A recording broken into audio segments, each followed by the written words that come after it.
He's leading us into oblivion. You know, we all smile when he falls downstairs and things. It's cute.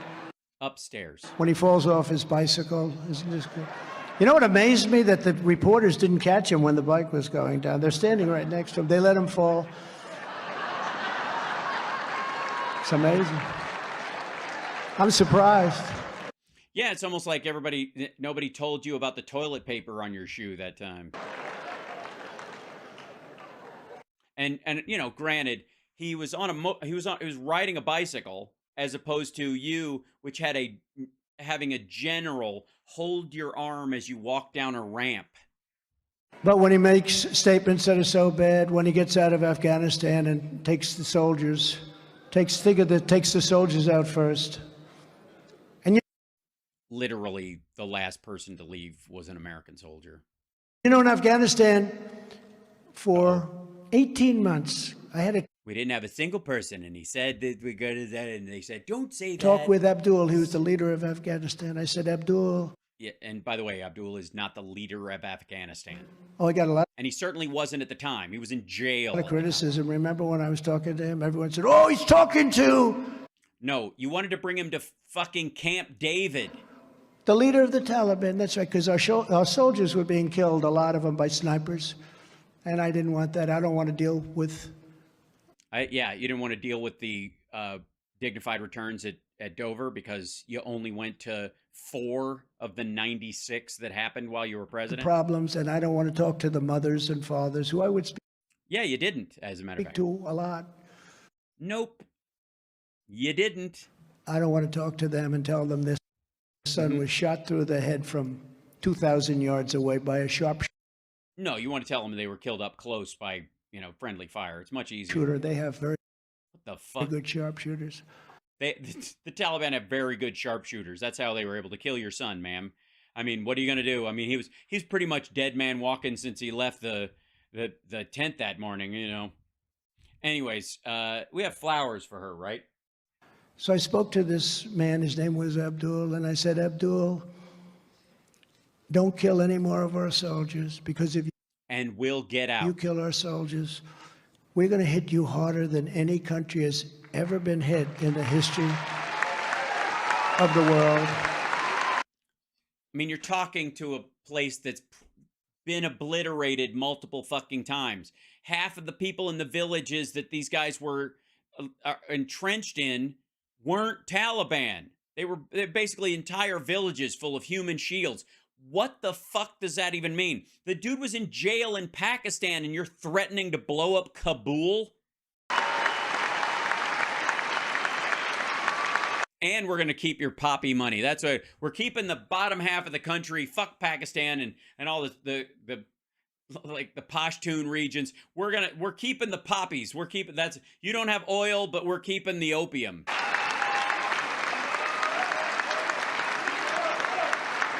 USA. This is gibberish, by the way. He's the only speaker without a timer, if you'll notice, because he wouldn't pay attention. It's like he's like a shitty dude at an open mic who runs the light. By the way, we're well past the normal end of the show, and thanks for hanging out. I appreciate it. This is going to be a long one. You feel free to go get a bite and come back. I'll probably still be here. But hit the thumbs up, like, subscribe, maybe Patreon. Yeah, I don't know if you want, maybe at some point. Yeah. And he called me Your Excellency. He was, you know, I got along. He's still there. He's still the leader of the Taliban. He calls me some nights, you know, in the middle of the night. He texts me, actually. I've got more dick pics from Abdul. Not too good. But now he's got $85 billion worth of our equipment that I bought. No, he doesn't. No, you didn't. 85 billion. By the way, understand what that means. Just that little bit right there.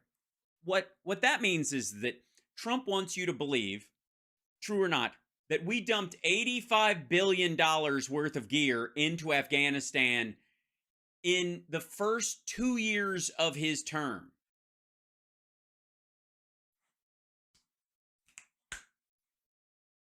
Or after his second budget.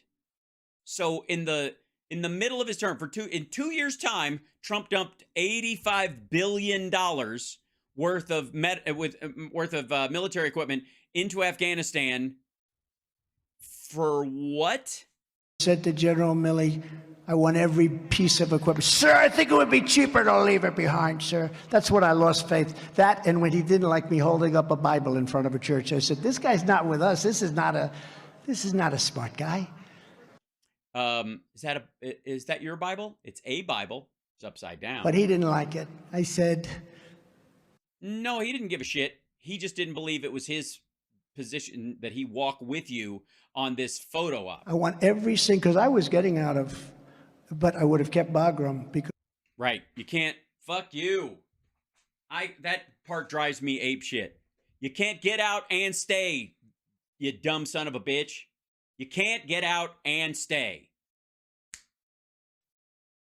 How is that? How does he keep saying that and people still buy this? I don't know. Maybe they don't. Maybe that's the one part where everybody in this CPAC audience just dozes off every time. Like it's like hypnosis. Every time he says that phrase, they all black out. Bagram's 1 hour away from where China, forget about Afghanistan, where China makes its nuclear weapons. 1 hour away.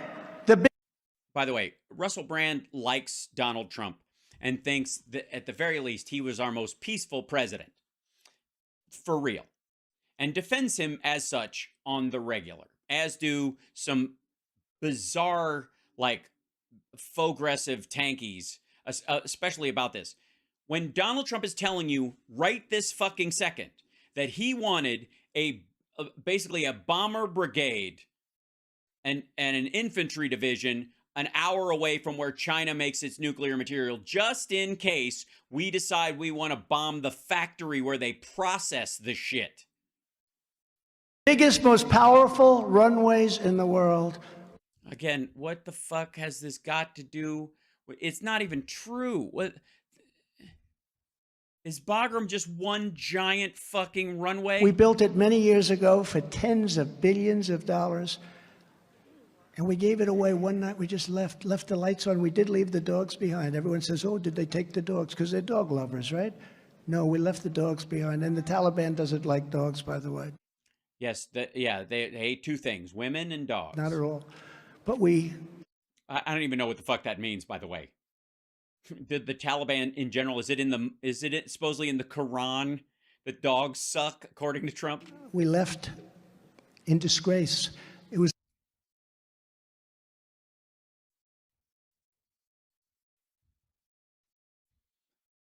the most embarrassing moment in the history of our country, in my opinion.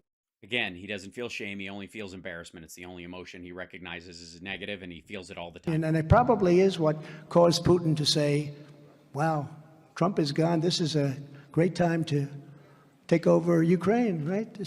Yeah, and it was a terrible take. Yes. If he I don't think that was the defining factor. As a matter of fact, if you read Peter Zion's book from fucking 3 years ago, he practically laid out the date that he was going to do it because of the lowering demographic, because of the need for resources, because of their strategic impression on the rest of Europe that they wanted to make. It was already in play. It was going to happen. But let's just say that it was the final withdrawal. We finally are getting the fuck out of Afghanistan. Multiple presidents have promised it. Joe Biden finally fucking does it. Like, hook lines out. Everything. We're leaving. And he's like, what a great time to attack Ukraine. NATO won't get together. The U.S. is weak and won't respond. And boy, was he fucking wrong. Maybe, I'm just saying, maybe he's not at the, what's the phrase, top of his game. It's probably a reason that happened. The fuck are you nodding at, mustache? But I stand here today, and I'm the only candidate who can make this promise. I will prevent, and very easily, World War III, very easily.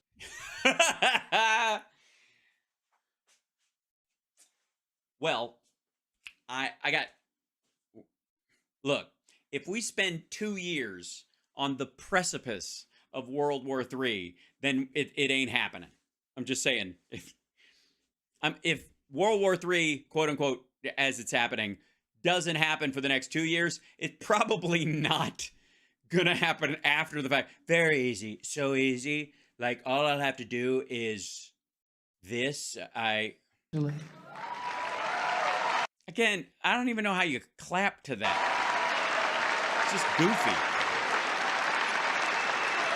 And you're going to have... Yes, World War III sucks. We know, boo. Not like Biden, who wants to destroy all life on Earth because he hates his grandkids. What? World War III, by the way. You're going to have World War III. All right, well then I guess what the fuck is the point of promising it after you're inaugurated 2 years? When's it happening? Because I think, what is it? We got about 6 months before we're in World War III. And then I guess, where do we have the election? In the ruins? Are we going to, like, are they going to use, is Dominion going to hand out Geiger counters when you're voting? If something doesn't happen fast, you're going to have World War III. If something doesn't happen fast. Well, that was the fear about World War III, is that it would happen fast. And again, you couldn't possibly be president. You won't. But again, for a couple of years. So if... And by the way... By the way, I can also promise that if we ever are headed towards the Red Sea and the pharaohs are behind us, I could part that thing super easy, so quickly. 24 hours, I could have that sea parted. Everybody would have a coconut drink with a little umbrella in it. Diet Coke, whatever you like in those things. And of course, if we ever had a meeting with Iran, I would just throw my staff on the ground and it would turn into a snake. And I'd be like, that's what you get. Just to conclude that little story. Yes, and it is a little story. When Abdul... Oh my God. Why, oh why do you show me a picture of my house? Heard me say that. He said, Your Excellency, thank you so much for telling me that. He said, but why? I thought it was a very interesting play on words. I've never heard it. I use it now sometimes myself. I liked it. He said, but why, Mr. President? Do you send me pictures of my home? Said that. I said, you'll have to ask your wives that question. Because they're the ones I'm going to kill. Because obviously you're not at home, nor do I expect you to be for a very long time. But your wives and children will be obliterated. Honest to God. Yep. Hey, Republicans, come get your boy. And we didn't have... And what he did is he just went home and killed all of his wives. Just to, because he was worried we'd have leverage. Mark will tell you this. We didn't have... Mark will tell you anything. One soldier killed. In 18 months, not one soldier was killed. Because you told them, if you don't kill anyone, we will be out by this date. If you kill anybody, they'll make me stick around. Not one soldier, right?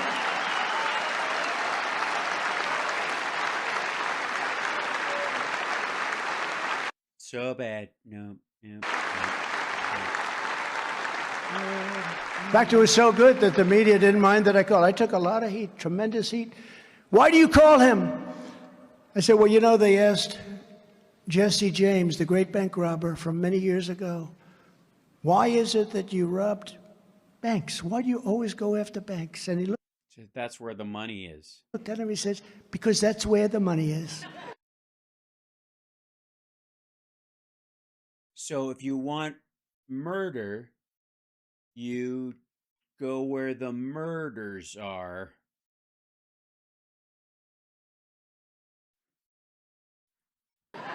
Well, I spoke to Abdul because that's where the problem was. But we won 18 months until that horrible day. No, it wasn't. He was in jail. His 5,000 fighters were fucking in jail. How was he where the problem? He wasn't a problem.